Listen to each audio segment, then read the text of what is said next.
सूर्य नमस्कार से पहले इस तरह से बॉल एंड सॉकेट को एक्टिव करना ज़रूरी है। इसके लिए दो समान लंबाई के डंडे लेंगे और उन डंडों को दोनों हाथों से बिना शरीर को दाएं बाएं किए हुए, बिना शरीर को हिलाए हुए,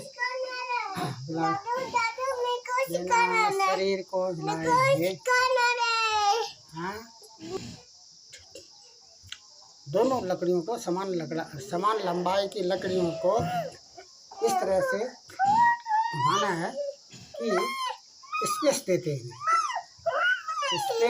हुए घुमाना है। तो दवाई नहीं है।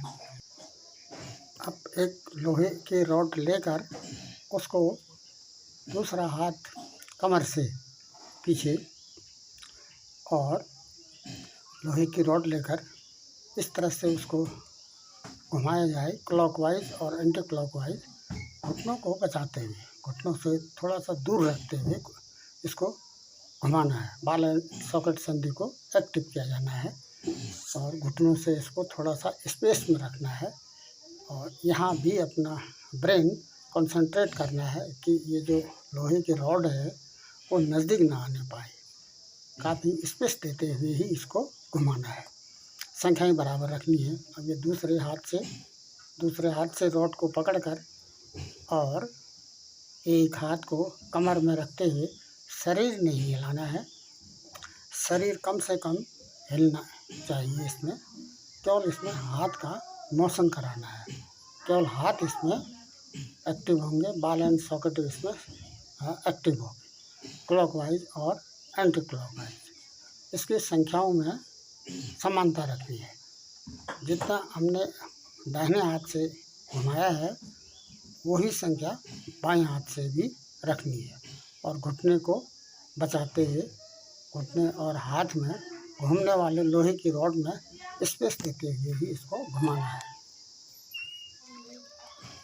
सूर्य नमस्कार की स्थिति को हाथ ऊपर करते हुए थोड़ा सा पीछे की ओर बेंड होना है और थोड़ी देर इसमें रुके रहना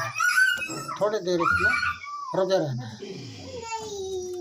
और जब हम हाथ ऊपर से नीचे ला रहे हैं तो पेट की हवा तो बाहर छोड़नी ही है और घुटने सीधे रखने हैं। जो पाँव हमारा पीछे गए हैं, दोनों पाँव पीछे गए हैं, उनके तलवों को कारपेट में मिलाने का प्रयास करना है।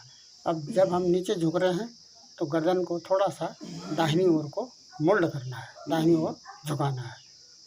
दाहिनी ओर झुकाने के बाद फिर सेंटर में स्थिति आएगी। उसके बाद बाईं ओर को घूमना है। पाँव जो हम आगे लाएंगे, पीछे की ओर पूर्ण रूप से कमर ऊपर उठानी है। एक पाँव आगे का घुटना मुड़ा हुआ है और पीछे एड़ी में पंजों में टिकाव है, पेट की हवा बाहर है और माथे को घुटने में मिलाया है। माथा घुटने में मिल जाएगा और यही दूसरे पाँव से भी यही क्रम किया जाना है।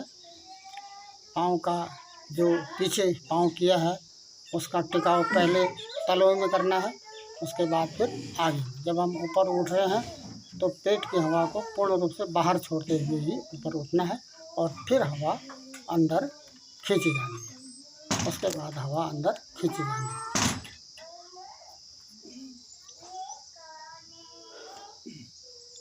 पाँव के तलवों को मिलाना है और पाँव फैलाना है।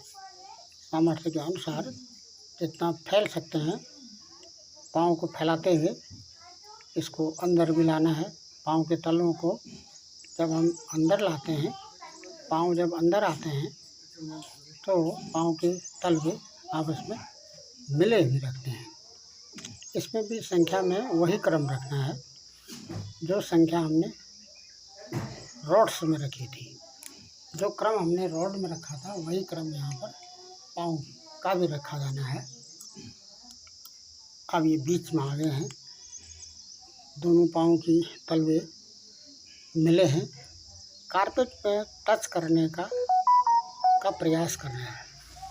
पाँव की अंगुली को, थंब को इसको कारपेट में टच करने का प्रयास करना है। जब ये पूर्ण रूप से टच हो जाते हैं पाँव की अंगुलियां, तब तक इसको जारी रखना है। जब हम वापस आएंगे तो पूर्व स्थिति में आएंगे, पाँव फैले हैं, और जब हम उठ रहे हैं